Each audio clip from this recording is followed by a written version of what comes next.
Ang kwentong ito ay hango sa totoong buhay. Karanasan ito ni Udlay. Taong 1966, Balagon, Samar.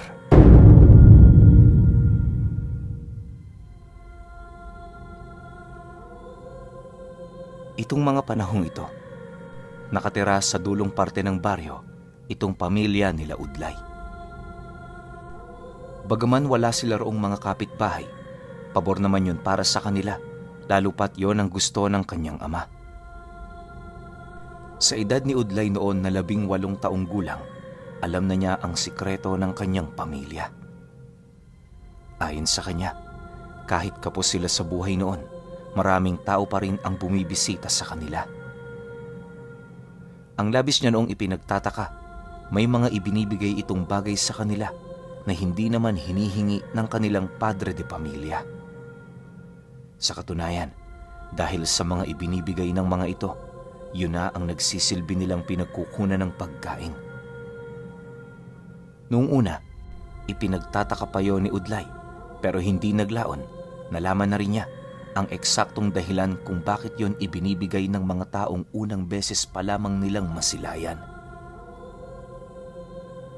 Sa maniwala kayo o hindi, tinuturing na ministro ang ama ni Udlay ng lahat ng mga taong bumibisita sa kanilang lugar. Dagdag pa niya na, hindi yun pumupunta para humingi ng kung ano-ano, bagkus ay pumupunta ang mga ito para humingi mismo ng karunungan sa kanyang ama. Ayon pa sa kanya, hindi rin mga pangkaraniwang tao ang pumupunta sa kanila sa kadahilanang nagtatangan yon ng mabibigat na presensya. Magmula noong nalaman niya ang tungkol doon, nag-umpisa na siyang manaliksik ukol sa tunay na pagkatao ng kanyang ama. Tandang-tanda pa ni Udlay na kapag merong taong bumibisita noon sa kanila, siya ang unang nagtatanong ukol sa mismong pakay ng mga ito. Subalit, sa kabila ng mga ginawa niyang yon, nanatili pa ring misteryo sa kanya ang tunay na pagkatao ng kanyang ama. Dahil dito, nagdesisyon na siyang kumprontahin ito upang magawa na niyang malaman ang totoo.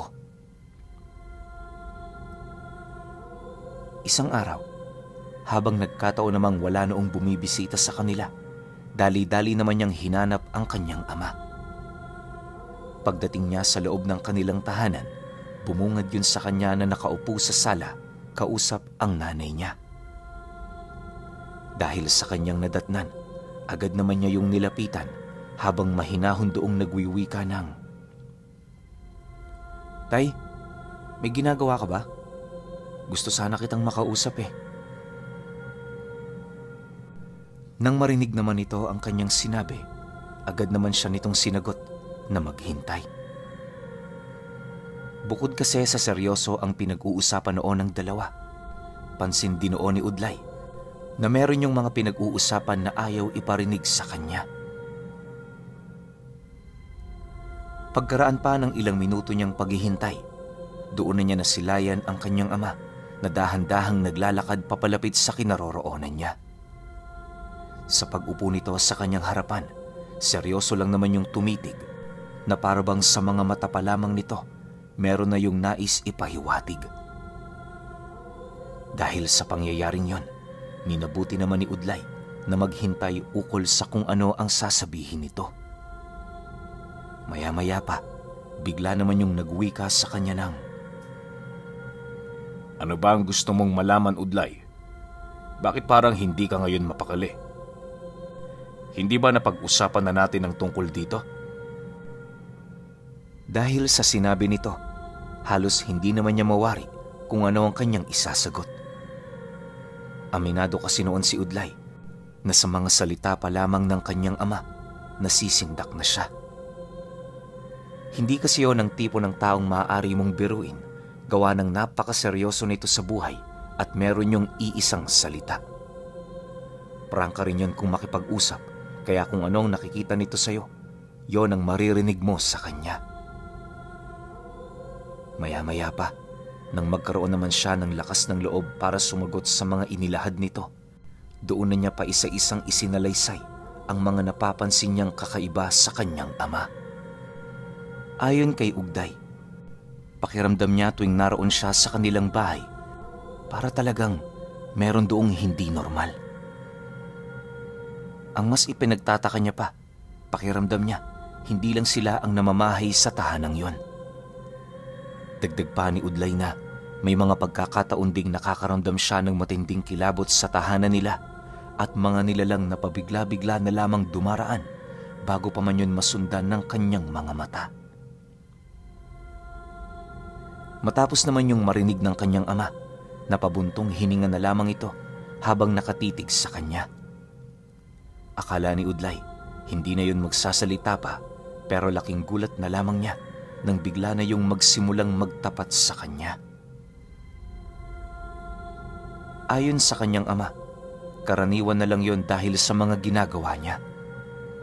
Mariin itong inilahad sa kanya, parte ng kanyang pagiging ministro ang pagsunod ng mga ito. Dagdag pa nito na wala naman siyang dapat na ipagkabahala sa kadahilanang kilala na siya ng mga nilalang na yon.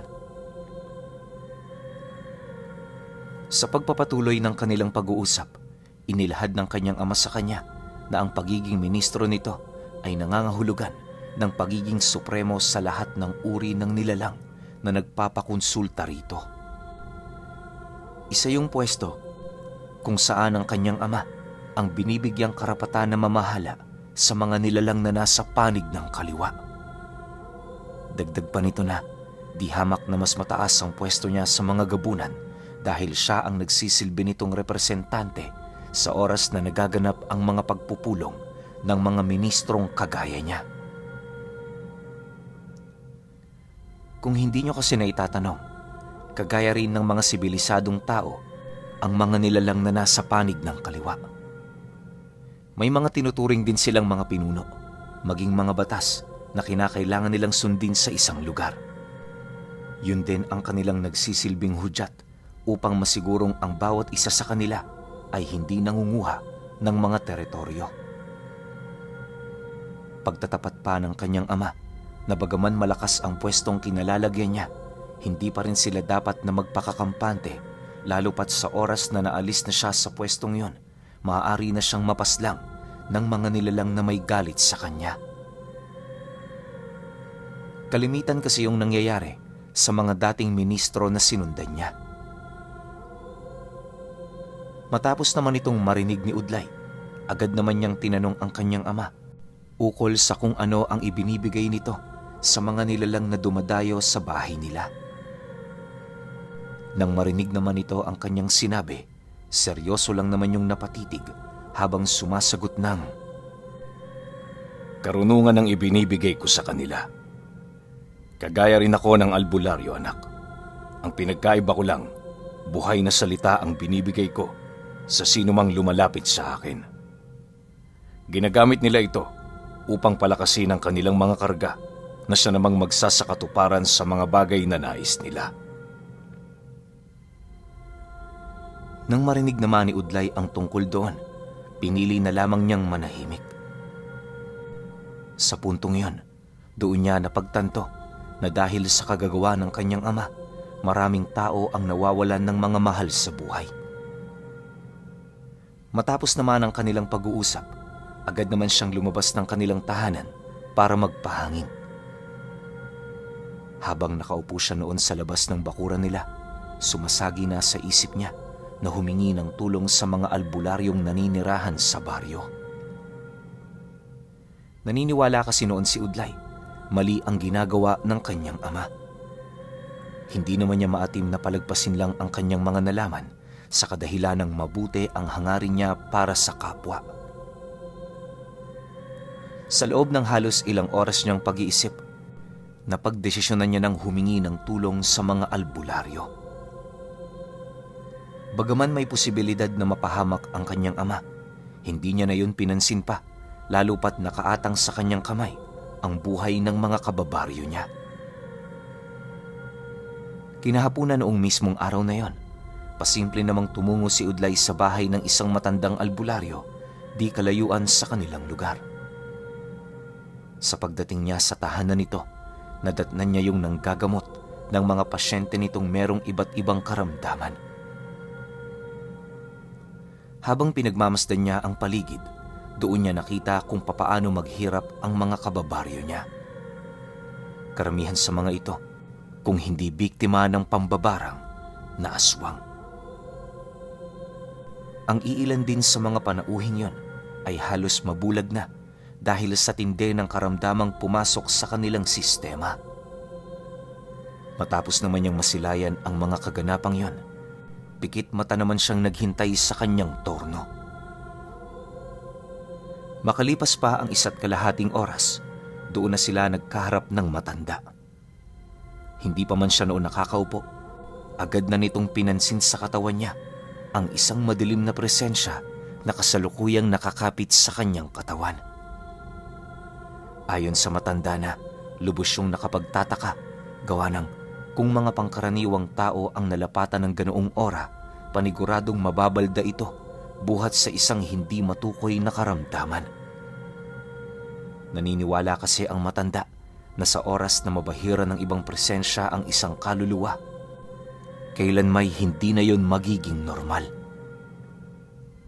Ipinagtapat din ito sa kanya na hindi nito mawari kung bakit nananatiling pangkaraniwan si Udlay sa kabila ng mga pangyayaring yon. Nang marinig naman niya ang sinabi nito, doon na niya inilahad ang tungkol sa pagiging ministro ng kanyang ama. Inilahad din niya sa matandang yon ang tungkol sa mga bumibisitang nilalang sa kanila para kumuha ng karagdagang karga. Matapos naman niyang maibahagi ang tungkol doon, napamura lang naman ng matandang yon na parabang hindi makapaniwala sa mga bagay na inilahad niya. Sa pagpapatuloy naman ng kanilang pag-uusap, doon na ibinahagi ni Udlay ang kanyang rason kung bakit hangad niyang pigilan ang kanyang ama.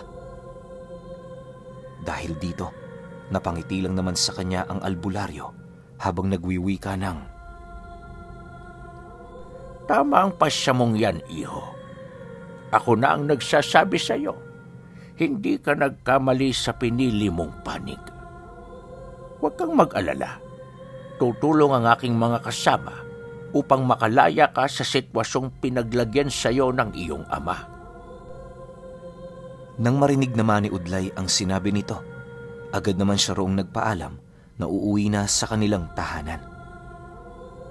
Bago niya tuluyang nilisan ang bahay nito, nangako siya roon na babalik makalipas lamang ang 3 araw. Pagkarinig naman ng matanda sa kanyang sinabi, sumagot lang naman yun sa kanya na sa mga araw na yon, handa na ang kanilang grupo para sa misyon nilang gagawin. Sa pagbagtas ni Udlay ng daan patungo sa kanilang tahanan, wala naman siyang ibang ginawa kundi ang mag-isip ng palusot na maaari niyang idahilan sa kanyang ama. Labis na kasi siya noong nababahala ukol sa mga itinatanong nito, lalo pat aminado siyang sumobra na siya sa oras na kanyang ipinagpaalam. Makalipas pa ang ilang minuto, tuluyan niya nang nasipat ang kanilang bahay kung saan sa labas nito naroon ang kanyang ama kasama ang isang dambuhalang itim na aso. Sa paglapit niya sa kinaroroonan nito, iritable naman yung tumitig sa kanyang pagmumuka habang nagtatanong yun sa kanya ng, "Saan ka galing, Udlay? Huwag kang magsinungaling. Alam mo ang patutunguhan nito kung pilit mo pang pagtatakpan ang mga ginagawa mo." Nang marinig naman ni Udlay ang sinabi ng kanyang ama, inilahad niya ritong naglakad-lakad lamang siya sa baryo. Kaya lang naman siya noon natagalan ay dahil sa binatilyong kanyang nakausap sa tindahan.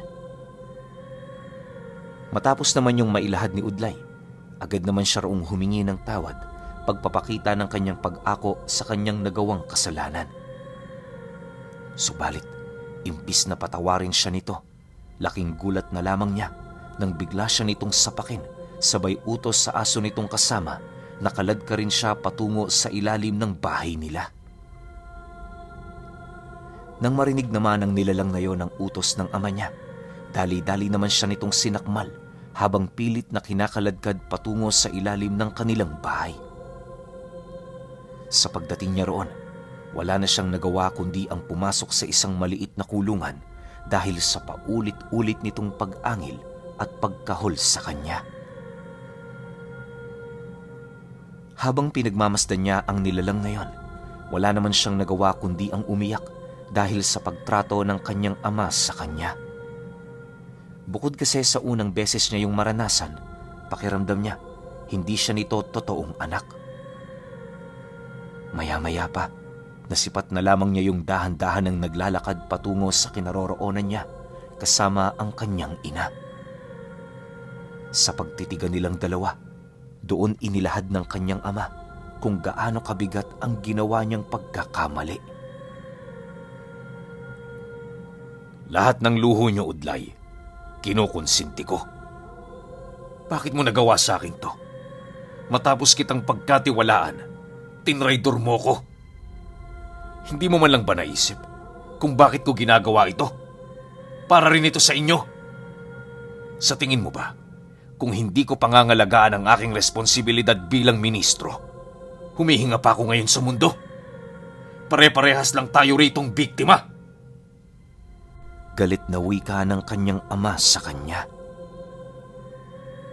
Nang marinig naman niya ang sinabi nito, napaiyak lang naman siya habang pilit na iniaalis ang trangka ng kulungang yon.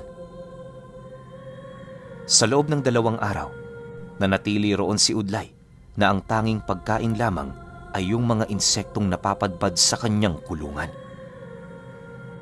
Natutunan na rin niya noong kumain ng langgam, maging uminom ng tubig na halos kulay itim na dahil sa putik at tae ng manok na nakakalat sa ilalim ng bahay nila. Kahit hindi na noon maganda ang lagay ni Udlay, patuloy pa rin siyang nagpapakatatag para mabuhay. Sa loob din ng 2 araw na yon, maraming nilalang ang bumisita sa kanilang pamamahay. Lahat ito humihingi ng karagdagang kakayahan sa kanilang ministro. Hindi naman niya yun gaanong pinapansin sa kadahilan ng alam niya sa kanyang sarili, darating na ang hinihintay niyang tulong. Lumipas pa ang mga araw, maigi na ngang naghintay si Udlay sa pagdating ng mga albularyo. Bagaman alam niyang natunugan na ito ng kanyang ama, labis-labis pa rin ang kanyang pagtitiwala sa mga albularyong hiningian niya ng tulong. Sa pagsapit ng hapon noong mismong araw na yon, napaiyak na lamang siya matapos niyang makita ang pangkat ng mga albularyong naglalakad papalapit sa bahay nila. Hindi naglaon, nang makapasok na yon sa kanilang bakuran, agad naman yung sinalubong ng kanyang ama kasama ang iilan nitong pinagkakatiwalaang tauhan. Sa pag-uusap ng 2 panig, inilahad ng albularyo sa kanyang ama na kung ititigil niya ang kanyang ginagawa, hindi na sila hahantong pa sa sitwasyon kung saan kinakailangan pa nilang magkamatayan. Dagdag pa ng mga albularyo na iisang bagay lang naman ang kanilang nais at yon ay makuha ang tinatangan nitong libreta kalakip ang kanyang pagtalikod sa pagiging ministro niya. Inilahad din ng albularyo na bagaman mahirap yung gawin, yun lamang ang nag-iisang paraan para matigil ang mga nakaambang panganib sa kanilang pangkat. Subalit, nang marinig naman ng ama niya ang sinabi ng matanda, ngumisi lang naman ito habang sumasagot doon ng, Hindi nyo alam ang mga sinasabi ninyo. Para kayong mga batang nagsasalita ng kaignorantehan. Subukan nyo na lang kunin. Tingnan natin kung anong mangyayari. Dahil sa sinabi nito, wala namang nagawa ang grupo ng mga albularyo kundi ang maghanda. Bago pa man sumapit ang takip silim, kasalukuyan ng nagbubuno ang mga ito. Sa hanay ng kanyang ama, kasama nito ang 2 gabunan at 1 mambabarang. May mga pangkat din yun ng mga sigbin at iilang elementong nagsisilbing sa bulag ng mga ito. Ayon sa kanya, kaya niya nasilayan ang mga kasama ng kanyang ama sa kadahilan ng malapit lang yon sa kinaroroonan niya. Dagdag pa ni Udlay na magmula noong siya ay bata pa, yun lang din ang unang pagkakataon na masipat niya ang mga pinagkakatiwalaang tauhan ng kanyang ama. Sa pagpapatuloy ng pangyayaring yon, saksing buhay naman siya kung papaano makipaglaban sa mga albularyo ang mga kasama nito. Kung titingnan, parang magkapantay lamang ang mga ito sa lakas, gawa ng hindi basta-bastang naaapektuhan ang mga nilalang sa mga pinapakawalang usal ng mga albularyo.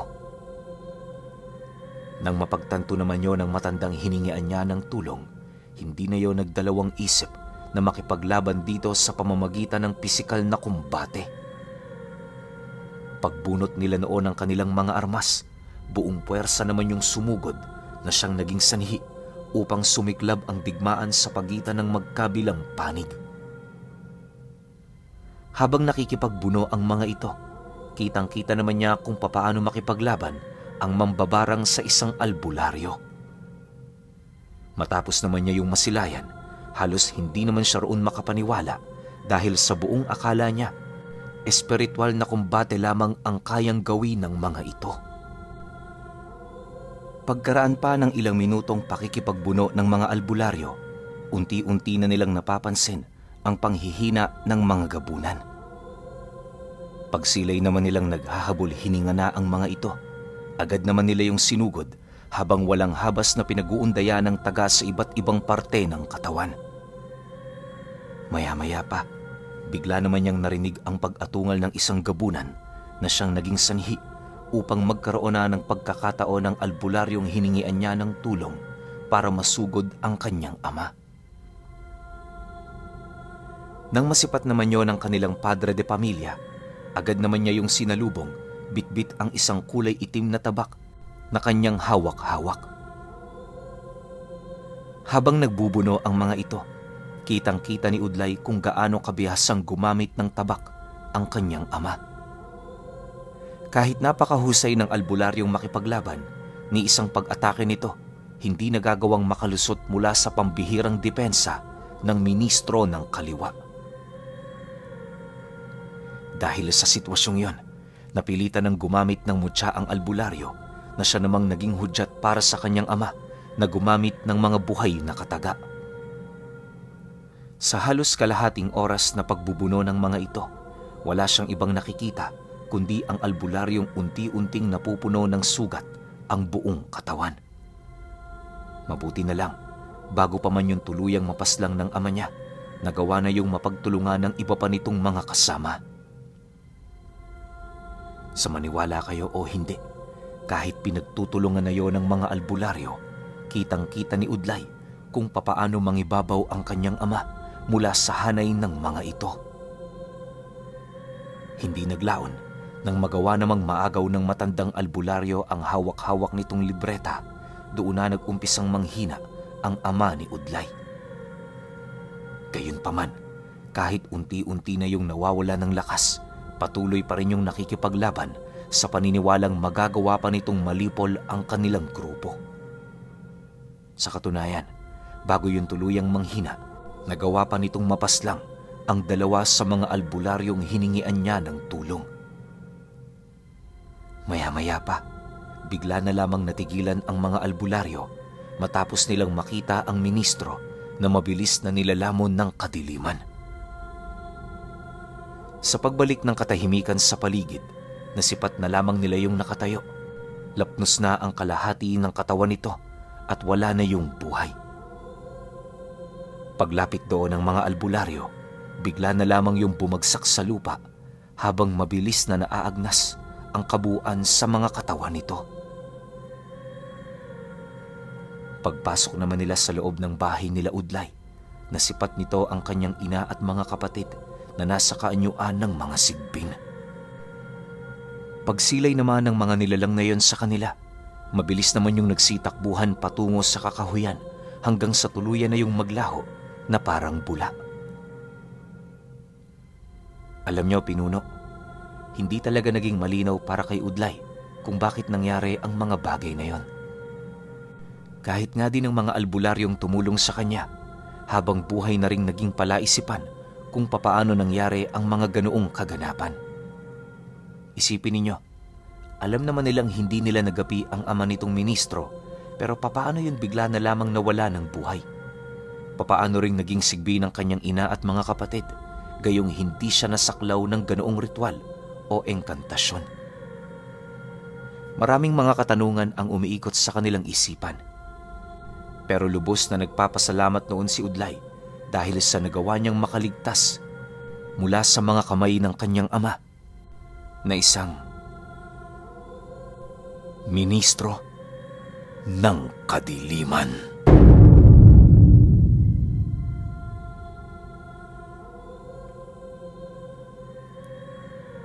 Okay, opinyon ko sa kwento. Grabe, ngayon ko lang narinig to. Yung ministro ng kaliwa o ministro ng kadiliman. Tapos mas mataas pa sila kaysa sa gabunan. Pero pansin ko lang, no, parang hindi naman nagbago ng anyo yung tatay ni Udlay. 'Di ba? Pansinin ninyo. 'Di ba? Wala eh. Parang hawak niya lang yung libreta tapos nakikipagbuno siya sa mga albularyo o manggagamot. 'Di ba? Tapos nung nabitawan niya yung libreta, doon na siya unti-unting nanghina. So ano ibig sabihin nito? Yung nilalaman ng libreta na yun yung pinagmumulan ng lakas ng tatay ni Udlay?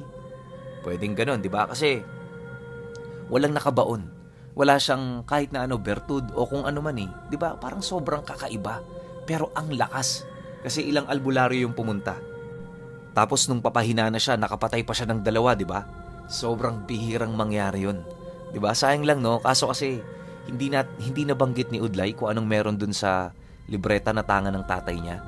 'Di ba? Tsaka hindi rin binanggit na ng mga albularyo kung ano nakasaad dun. So, totoo naman yung sinabi sa dulo nitong kwento na sobrang daming magiging tanong ng kwento na to.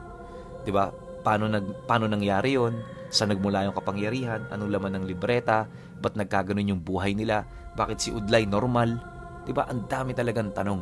Pero ang pinakamasakit para sa akin dito, yun nga, yung pinagkalulo ni Udlay yung tatay niya. Well, maintindihan ko siya na isa lang yung buhay ng tatay niya, tapos maliligtas niya daan-daan o libo-libo kapag natigilan yung kung ano man yung ginagawa ng tatay niya. Siguro inisip ni Udlay, inisip na lang niya talaga na para sa kapwa yung gagawin niya. 'Di ba? Kasi kung sa pamilya niya lang yung iisipin niya, wala na siyang pakialam kung ilan pa yung mamamatay. Tsaka hindi niya pagkakalulo yung tatay niya. Pero kayo, tatanungin ko kayo, anong mas mahalaga sa inyo? Yung proteksyon ng pamilya ninyo o yung proteksyon ng ibang tao? Paki-comment na lang sa baba. Yun lang. Hanggang sa susunod na kwento. Salamat.